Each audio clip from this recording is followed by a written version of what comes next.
Hi, I'm Madison. I'm a freelance graphic designer living in Portland, Oregon. I've been independent since college, built my own client base, and honestly, I'm pretty proud of what I've accomplished. But Christmas dinner that year? Well, that's when everything I thought I knew about my family came crashing down in the most humiliating way possible. Have you ever been publicly humiliated by your own family? Because what happened to me that night still makes my stomach drop every time I think about it. Let me paint you the picture. It was December 23rd, and our entire extended family had gathered at my parents' house for our traditional Christmas dinner. I'm talking about everyone: my grandparents, my aunts and uncles, my cousins, and of course, my older brother James. The house was warm and festive, with twinkling lights everywhere, and the smell of my mom's famous honey glazed ham filling the air. Everyone was laughing, sharing stories from the year, and honestly, it felt like one of those perfect family moments you see in movies. I had driven down from Portland that morning, bringing homemade cookies and a bottle of wine that cost more than I probably should have spent. But you know how it is with family? You want to contribute. You want to show that you're doing well. I was wearing this new emerald green dress that I'd bought specifically for the occasion, feeling confident and happy to be surrounded by people I loved. The dinner conversation was flowing naturally. My cousin Sarah was telling us about her new job, Uncle Mike was cracking his usual dad jokes, and Grandma was making sure everyone had enough food on their plates. Then the conversation turned to achievements and updates from the year. James has been doing so well, my mom announced proudly, beaming at my brother who was sitting across from me. He's really turned things around this year, finally getting his life together. I smiled and nodded, genuinely happy for him. James had always struggled a bit. He's 31 and had been job hopping for years, never quite finding his footing. But if he was doing better, I was genuinely glad to hear it. Tell them about your new apartment, Dad encouraged, his chest puffed out with pride. James launched into a story about this amazing one-bedroom place he'd just moved into in a trendy part of downtown. Everyone was impressed, asking questions about the neighborhood, the amenities, how he'd found such a great deal. I was listening, smiling, but something felt off. See, I knew exactly how James had afforded that apartment, because I was the one who had helped him with the security deposit and first month's rent just 3 months earlier. But I didn't say anything. That's just not who I am. I've always been the family member who helps quietly, who doesn't make a big deal about it. When someone needs something, they call me and I figure out a way to help. It's just how I was raised. Family takes care of family. The conversation continued, with more praise heaped on James. His new car, which I had co-signed for. His ability to finally get back on his feet after his last job didn't work out, conveniently forgetting that I had covered his rent for 2 months during that period. His success story was being celebrated by everyone at the table, and I was genuinely happy for him, even though there was this growing knot in my stomach. Then Dad turned to me. And what about you, Madison? Still doing your little art projects? Little art projects.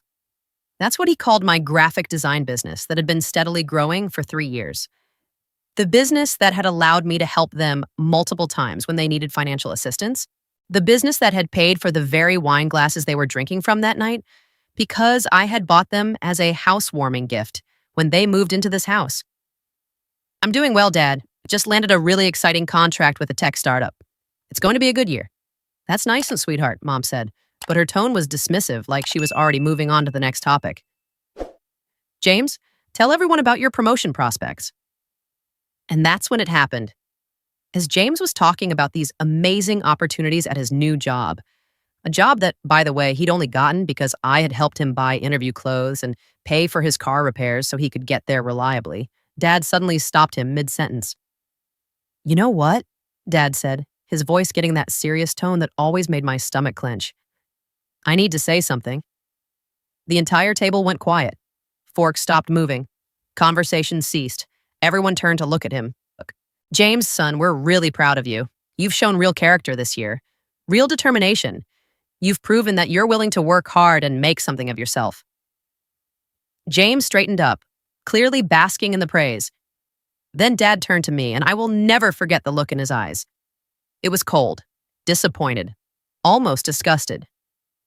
Madison, you're the most useless child we have. The words hit me like a physical blow. I felt my face flush hot, then cold. The entire table, grandparents, aunts, uncles, cousins, everyone just stared.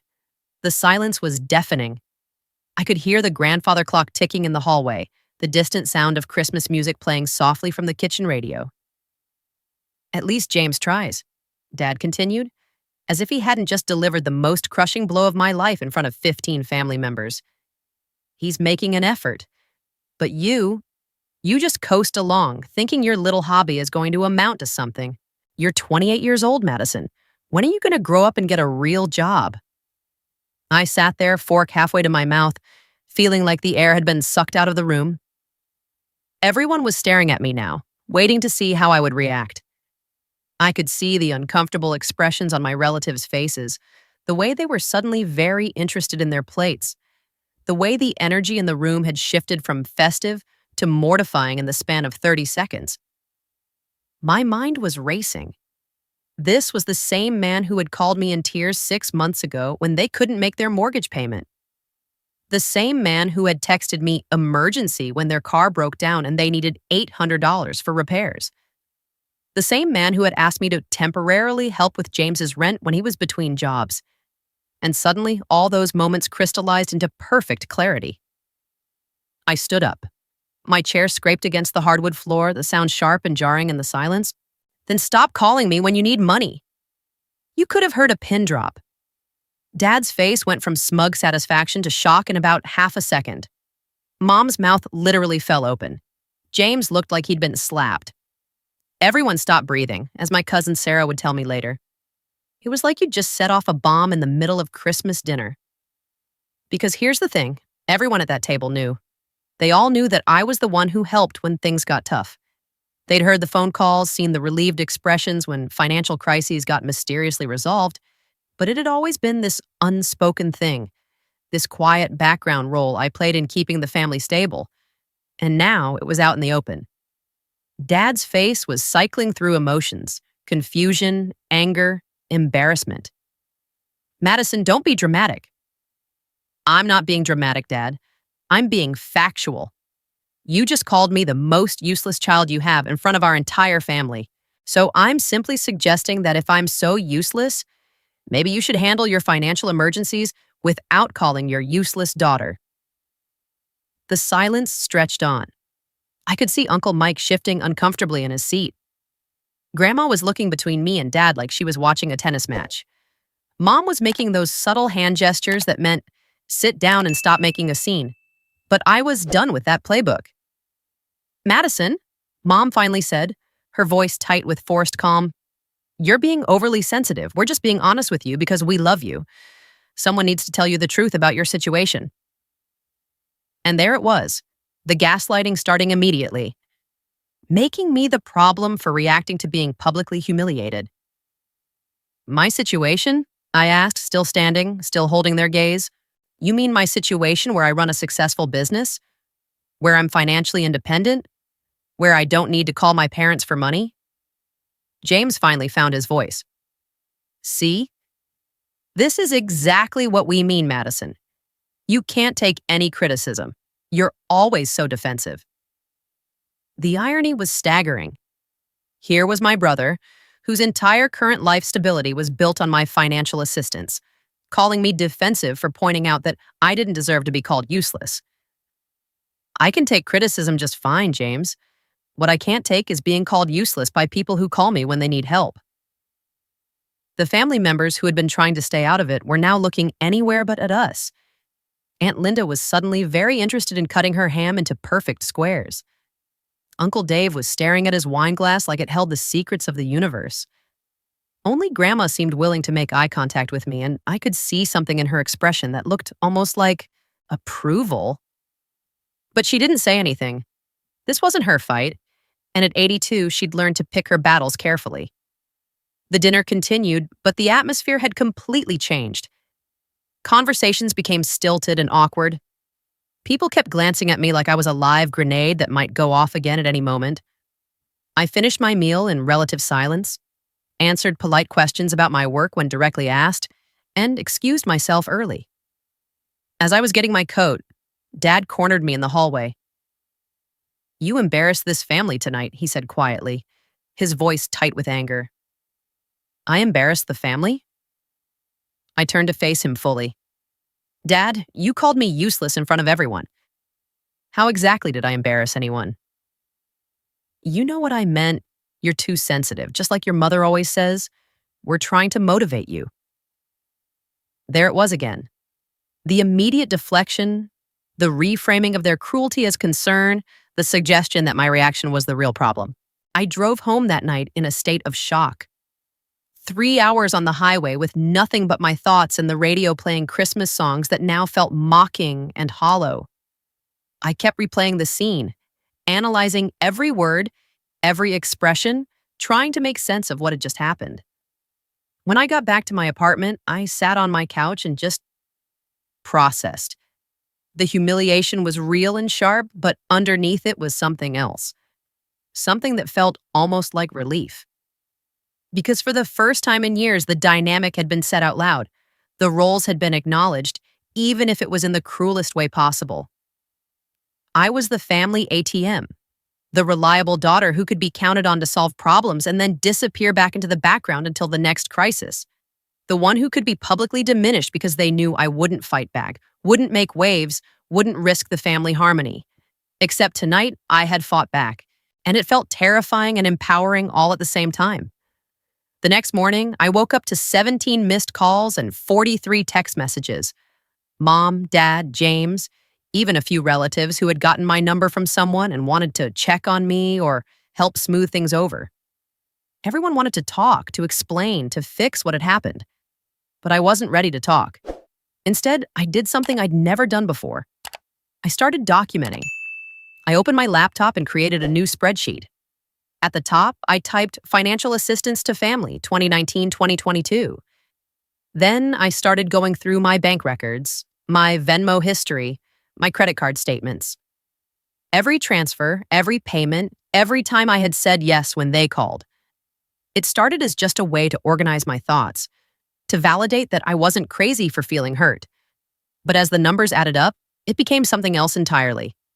September 2019, $2,000 to help with their mortgage when Dad's hours got cut. November 2019, $800 for car repairs after their old Honda finally died. January 2020, $1,500 to James for temporary rent help during his job transition. March 2020, $2,200 when the pandemic hit and Mom's part-time job disappeared. June 2020, $900 for James's security deposit on a new apartment. August 2020, $200 for emergency dental work for Dad. October 2020, $650 for James's car insurance and registration.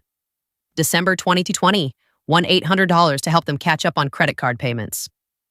And it just kept going. Page after page of transfers, payments, loans that were never repaid, emergencies that somehow always became my responsibility to solve. The amounts weren't huge individually, I wasn't rich after all, but together they painted a picture I had never stepped back far enough to see. By the time I reached December 2022, the total was staggering, $47,000. $47,000 over 3 years. That was more than I had in my savings account. That was almost a full year's rent on my apartment.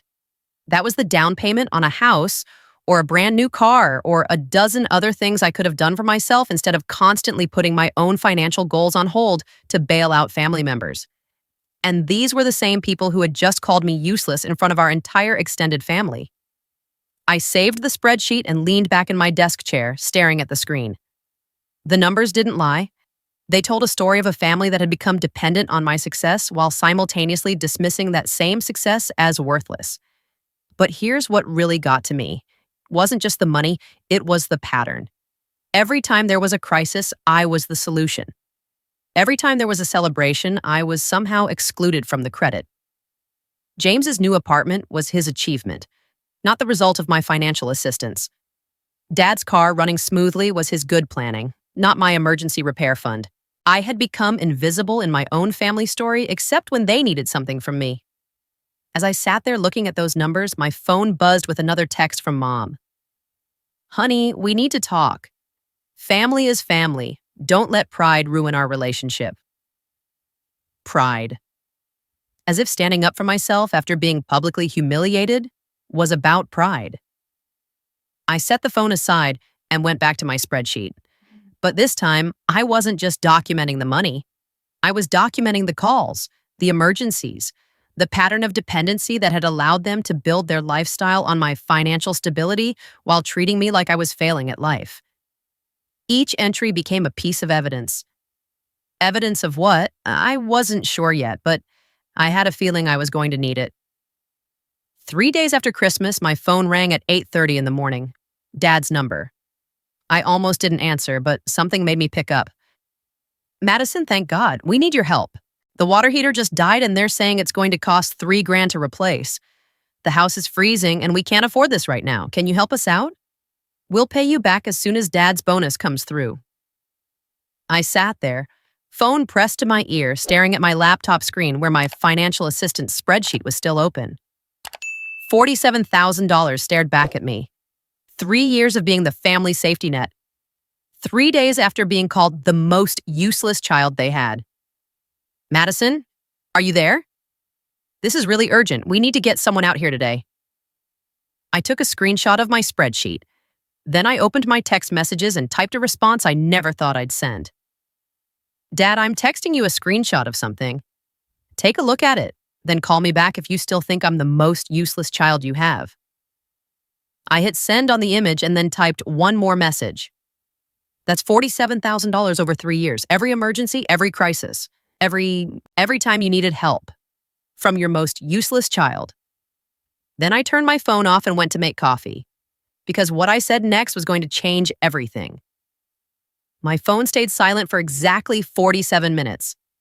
I know because I was watching the clock, my coffee getting cold as I waited for the inevitable response to those screenshots showing $47,000 in financial assistance over 3 years.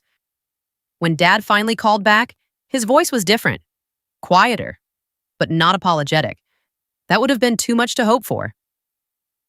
Madison, we need to talk about this. Can you come over? No, Dad. We can talk right now on the phone. About how your most useless child has been bankrolling your family's lifestyle for 3 years. There was a long pause. I could hear Mom in the background, her voice sharp and urgent, though I couldn't make out the words. Look, honey, those numbers, they're taken out of context. We've helped you too over the years. Remember when we co-signed your student loans? When we let you live at home during college? And there it was. The immediate deflection. The scramble to rewrite history. My student loans that I had paid off completely by myself. Living at home during college while working 2 part-time jobs and paying them rent. Dad, I paid you rent when I lived at home. And I paid off those student loans myself 3 years early. Try again. I heard him exhale heavily.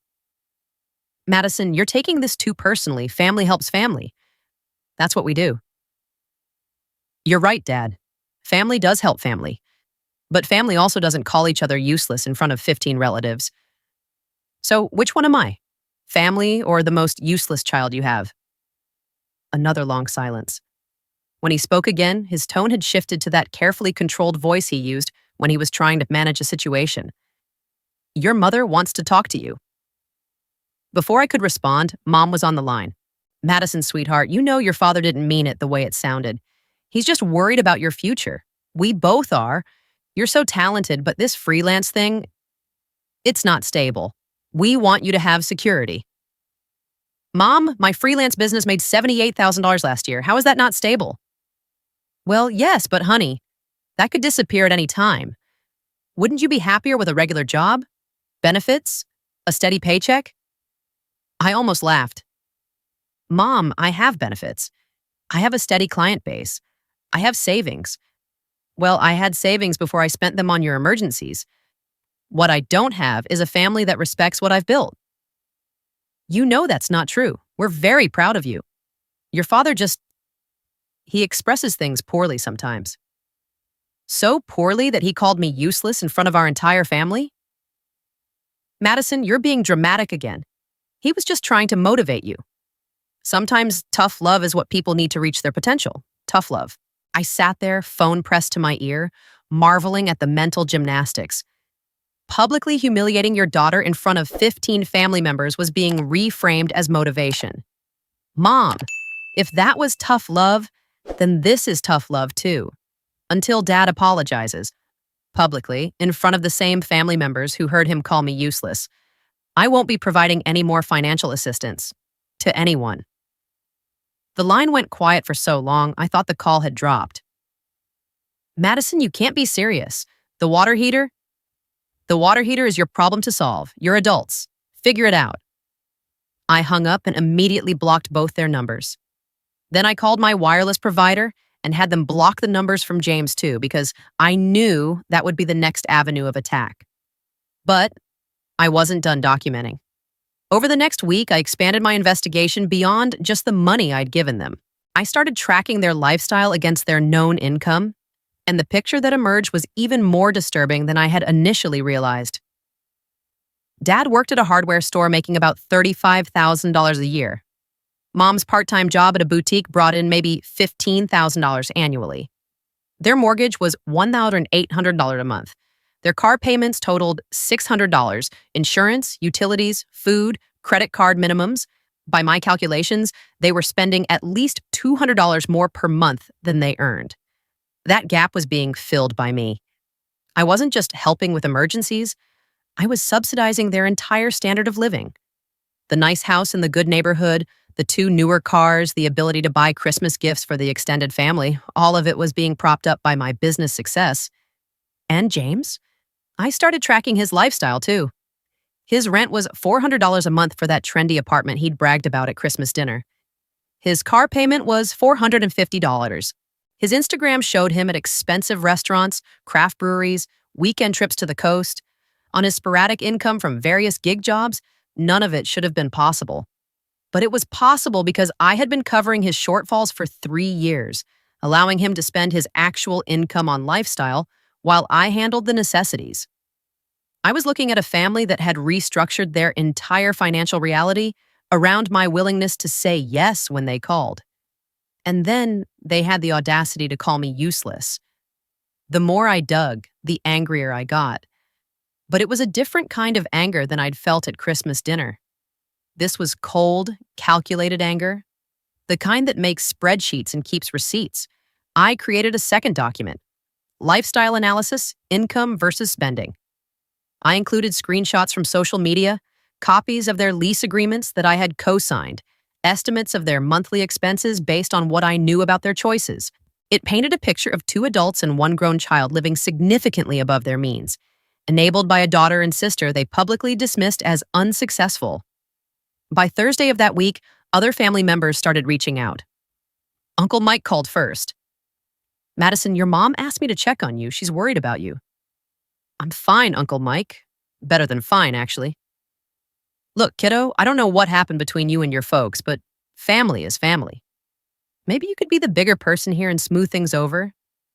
Mike, were you at Christmas dinner when Dad called me the most useless child he has? Silence. I'll take that as a yes. Did you think that was appropriate?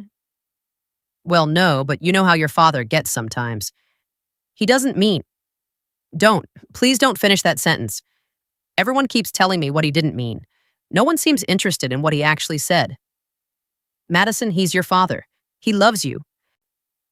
People who love me don't humiliate me in public and then expect me to bankroll their lifestyle. I could hear Uncle Mike sigh. Your mom mentioned something about money. Look, honey, keeping score in a family just leads to hurt feelings. I'm not keeping score, Mike. I'm looking at data. 3 years worth of data that shows a pattern of financial dependency disguised as occasional emergencies. I don't know anything about that. I just know your parents are hurting right now. Good. Maybe they'll learn to manage their money like adults instead of calling their most useless child every time they overspend. Uncle Mike didn't call back. Aunt Linda texted, Your mother is beside herself. This is breaking up the family. I responded, The family broke when Dad called me useless in front of everyone, and you all sat there silently. I'm just declining to fund the lifestyle of people who don't respect me. Cousin Sarah was more direct. Girl, I saw what happened at dinner. Your dad was way out of line, but maybe consider that they might not know how to apologize for something that big. That gave me pause. Sarah had always been the most straightforward person in our family, and she was the only one who had acknowledged that what happened was actually wrong. Sarah, I'm not asking for them to grovel. I'm asking for basic respect, the same respect they'd give a stranger. I get it, I do, but cutting them off completely? Isn't that a little extreme? Is it extreme? Or is it the natural consequence of treating someone badly while depending on them financially? When you put it like that, I sent Dad a screenshot showing $47,000 in financial assistance over 3 years. The same day he called asking for $3,000 more. For a water heater, right after calling me useless. Where's the self-awareness? Jesus, Madison. I had no idea it was that much. Neither did I until I added it up. That's more than I have in savings. That's more than most people make in a year from someone they consider useless. Sarah didn't respond for a few hours. When she did, it was just, "You're right, this is messed up." But the most revealing conversation came from an unexpected source. Grandma called on Friday evening. "Madison, dear, I hope you don't mind an old woman calling you directly." "Of course not, Grandma. How are you?" "I'm fine, honey, but I wanted to talk to you about Christmas dinner." My stomach clenched. Here it comes, I thought, the elder stateswoman of the family calling to lecture me about respect and family harmony. "I owe you an apology," she said quietly. That was not what I had expected. "Grandma, you don't owe me anything." "Yes, I do. I sat there and said nothing when your father said something cruel and unfair. I should have spoken up." I felt tears pricking at my eyes. "Why didn't you?" "Because I'm 82 years old, and I've learned to pick my battles carefully. But I was wrong. Some battles need to be fought, especially when someone you love is being hurt." "Grandma, let me finish, dear. I've been watching your family dynamics for years, and I've seen how much you do for them. I've also seen how little credit you get for it. Your father was wrong to say what he said, but more than that, he was wrong about who you are. Mom and Dad think I'm being dramatic, that I'm taking it too personally. Nonsense. If someone called me useless in front of my entire family, I'd have done more than make a comment about money. You showed remarkable restraint. I don't understand how they can accept so much help from someone they clearly don't respect." "Oh, sweetheart, they do respect what you can do for them. They just don't respect who you are. There's a difference." That hit me like a physical blow because it was exactly right. They respected my usefulness while dismissing my personhood. Your grandfather, God rest his soul, used to say that people will treat you exactly as badly as you allow them to. I think you've been allowing quite a lot. So what do I do, Grandma? They're still my family. Yes, they are. But family is supposed to be a source of love and support, not a drain on your resources and your self-worth. You get to decide what relationship you want with them going forward. Have you talked to them about this? I had a very direct conversation with your father yesterday. I told him that what he said was unacceptable and that he owes you a public apology. I also told him that if he's been relying on your financial help as much as I suspect, he should be on his knees thanking you, not insulting you. What did he say? A lot of defensive nonsense about tough love and motivation. But I could see it in his eyes, Madison. He knows what he did was wrong. He's just too proud to admit it. And Mom, your mother is more concerned about maintaining the appearance of family harmony than addressing the actual problems. She wants you to apologize for making a scene. I'm not apologizing for defending myself.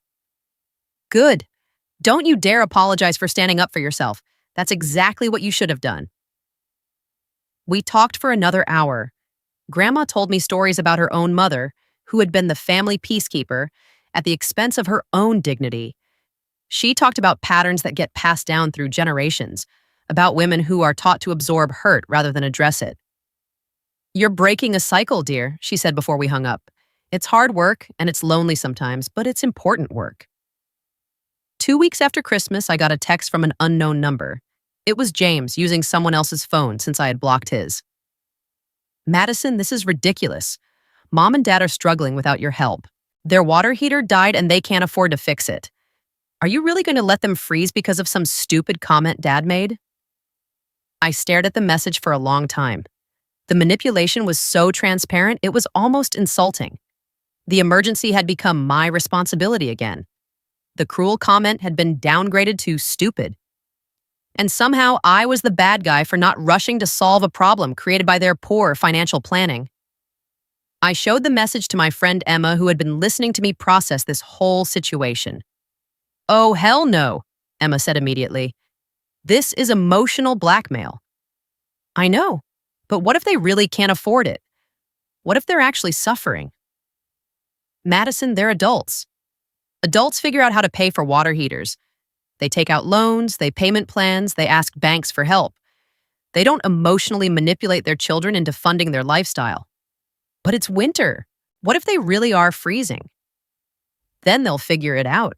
The same way millions of other adults figure out unexpected expenses. You are not responsible for managing your parents' lives." Emma was right, but it didn't make the guilt any easier to handle. I had been conditioned for so many years to be the solution to their problems that stepping back felt like abandoning them. But then I thought about Grandma's words. People will treat you exactly as badly as you allow them to. I responded to James's text. They can apply for a loan, set up a payment plan with a contractor, or ask someone else in the family for help. I'm no longer available as the family emergency fund. His response came back immediately. "You're being selfish. This isn't who you are." And that's when it hit me. He was right. This wasn't who I had been. The old Madison would have already transferred the money and apologized for taking so long to respond. The old Madison would have made this her problem to solve. But the old Madison had been called useless in front of her entire family by people who depended on her success while dismissing her worth. I was becoming someone new, someone who understood that love and respect weren't optional components of healthy relationships, someone who refused to be treated as an ATM with feelings. I typed back, "You're right. This isn't who I was. This is who I am now. Someone who requires basic respect in exchange for financial generosity." Then I blocked that number too. 3 weeks after Christmas, I ran into my cousin Mark at a coffee shop downtown. Mark had always been one of the quieter family members, someone who observed more than he spoke. "Madison, how are you doing? We missed you at Uncle Pete's birthday party last weekend." I hadn't even known there was a party. "I'm doing well, Mark. How was the party?"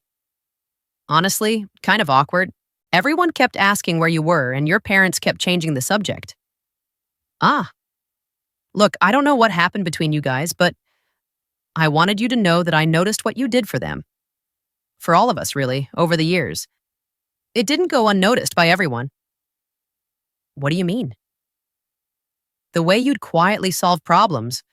The way money issues would just disappear whenever you were around. I always wondered how your parents managed to live so well on their income." "You knew?" "I suspected. And after Christmas dinner, when your dad said what he said about you being useless, I went home and told my wife that it was the most hypocritical thing I'd ever heard.